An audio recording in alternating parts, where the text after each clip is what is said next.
What's up, folks? This is Jason, certified financial planner and host of Fighting Words Financial. And today I'm going to make what's probably going to be a very unpopular video. And it's going to be unpopular because I'm simply going to ask questions about Palantir, which seems to be a favorite YouTube stock. And I've made two videos on the company. Now, granted, my videos are never fawning praise for any company. I guess maybe BYD is the only company that I really got excited about, and NEO too. But Palantir is something that has mystified me a little bit since the beginning. Now, I am long this company, but it's not a significant amount. I own 100 shares of Palantir. I do that a lot of times just to keep something on my radar. So I keep reading the news about the company as it comes across my feed, and I can keep you guys informed, right? But here's the thing. I've never been fully on board with all of the hype with Palantir, and I'm starting to have real cracks in my conviction when it comes to this company for a couple of different reasons. Nobody can explain to me what their competitive advantage is, what separates them from all of their competitors. Now, I'm going to name a couple of their competitors right now, and there's going to be a number of people who watch this and maybe comment in the make comments below and say that these companies don't really compete with Palantir. Okay, so all of these companies compete with Palantir in a certain space, but they don't necessarily compete with them everywhere. So what's going on right now in data analytics is a lot like what's going on in fintech right now, where all of these fintech companies don't necessarily compete directly with each other right now, but they're all racing towards the middle to be an all-in-one type of platform. Palantir is racing towards the middle to be an all-in-one type platform, just like Alteryx is, Tyler Technologies, Verint, Tableau Software, Splunk, IBM, Mu Sigma, Cognizant, Oracle, and Snowflake. And those aren't the only ones, folks. The AI space in our economy right now is extremely fractured.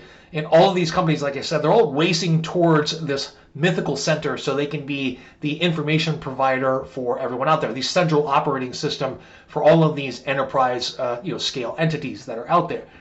The problem is right now is that I see a lot of hype regarding Palantir.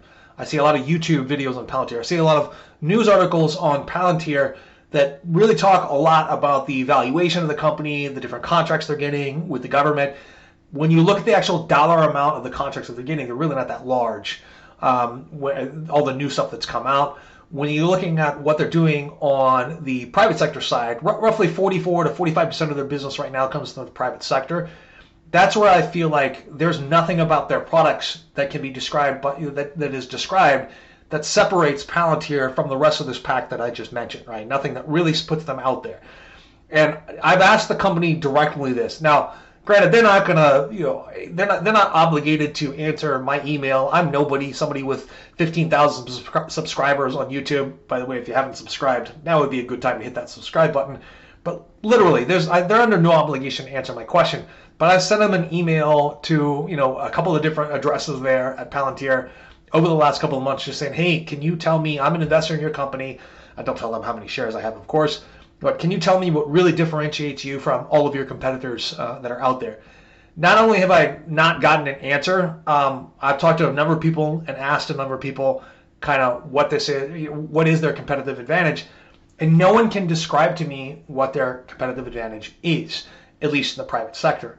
And I'm not convinced that in the government sector that the hype surrounding the type of business that they're doing is really justified, or at least justifies the valuation of their stock at this point. So, like I said, this video may not ever be popular, but I want to talk about the questions that I have, the questions that you should be asking about any investment that you make, where you commit a large amount of your own hard-earned money to something.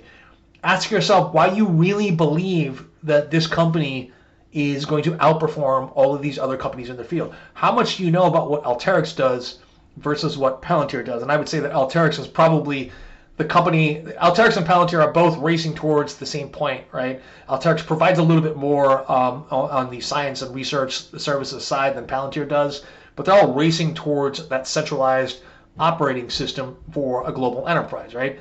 But tell me, no one can tell me, and this is the issue. If you guys know the answer to this, please let me know in the comments below. A lot of times I'm the one doing the informing in videos. At this point right now, I'm asking you guys to inform me about what's going on with Palantir, because I've done the reading, I've done the research, and what I see is hype, hype, hype, and not a lot of facts about what they do. Now, I understand that on the government side, we are never going to know exactly what it is, what they're doing, but we have plenty of examples on the private sector side where what they're doing is not necessarily any different than what their competitors are. And they've lost a couple of really big clients in the last couple of years, including like JP Morgan Chase and Home Depot, which are these enterprise level entities that they want to be involved in. So anyway, folks, those are just my thoughts on Palantir today. Like I said, I'm not expecting this to be an enormously popular video. Anything that questions sort of current dogma or questions hype is never going to be all that popular. But I am searching for answers here from my community at this point, rather than being the one that kind of shares the answer with you guys. Let me know what you think in the comments below. What is it really that sets Palantir apart? Is the hype justified? I don't know. You guys can let me know. Thank you very much, and I look forward to hearing from you, and I'll see you next time.